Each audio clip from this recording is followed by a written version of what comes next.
ইরানের সাবেক সর্বোচ্চ নেতা আয়াতুল্লাহ আলী খামেনির জানাজা ও দাফনের প্রক্রিয়া শুরু হয়েছে।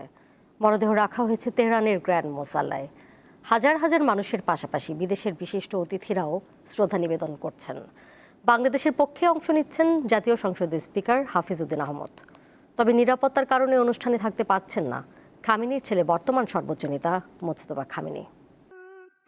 হত্যাকাণ্ডের 4 মাসেরও বেশি সময় পর ইরানের ইসলামী বিপ্লবের অন্যতম নেতা আয়াতুল্লাহ আলী খামেনির চিরবিদায়ের প্রস্তুতি চলছে। যুক্তরাষ্ট্র ও ইসরায়েলের যৌথ হামলায় নিহত সাবেক এই সর্বোচ্চ নেতার কফিন এরই মধ্যে তেহরানের গ্র্যান্ড মোসাল্লায় নেওয়া হয়েছে। বিদেশি অতিথি ও হাজার হাজার মানুষ ভরাক্রান্ত হৃদয়ে মরদেহে শ্রদ্ধা নিবেদন করছেন। ইরানের রাষ্ট্রীয় গণমাধ্যম জানিয়েছে, গ্র্যান্ড মোসাল্লায় রাখা অন্যান্য কফিনের মধ্যে আছে আলী খামেনির জামাতা, বড় মেয়ে, পুত্রবধূ ও খামেনির 14 মাস বয়সী নাতনির মরদেহ। ইরানের পররাষ্ট্র মন্ত্রণালয় শুক্রবার জানিয়েছে, বিভিন্ন দেশের 8 জন সরকার ও রাষ্ট্রপ্রধান এবং 12টি দেশের পার্লামেন্টের স্পিকার সহ 100টির মতো দেশের বিশিষ্ট ব্যক্তিরা অনুষ্ঠানে অংশ নিচ্ছেন। এর মধ্যে রয়েছেন বাংলাদেশের জাতীয় সংসদের স্পিকার হাফিজ উদ্দিন আহমেদ সহ বেশ কয়েকজন রাজনীতিবিদ। ক্লেমন নিয়ে এলো বিরাট কারবার। ইউনিক কোডটি সাবমিট করলে জিততে পারো লক্ষ লক্ষ গিফট। বিস্তারিত ফেসবুক পেজে।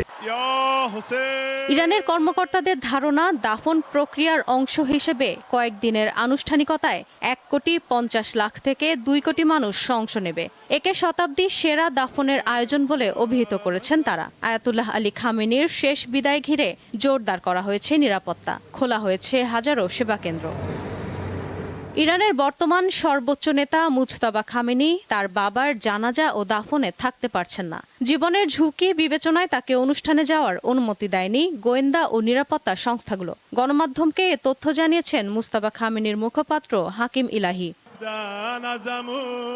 আয়াতুল্লাহ আলী খামেনির প্রতি শ্রদ্ধা নিবেদনের জন্য মরদেহ রবিবার পর্যন্ত গ্র্যান্ড মোসাল্লায় থাকবে। সোমবার তেহরানে শোক যাত্রা হবে। পবিত্র শহর কৌমেও রয়েছে কিছু ধর্মীয় আনুষ্ঠানিকতা।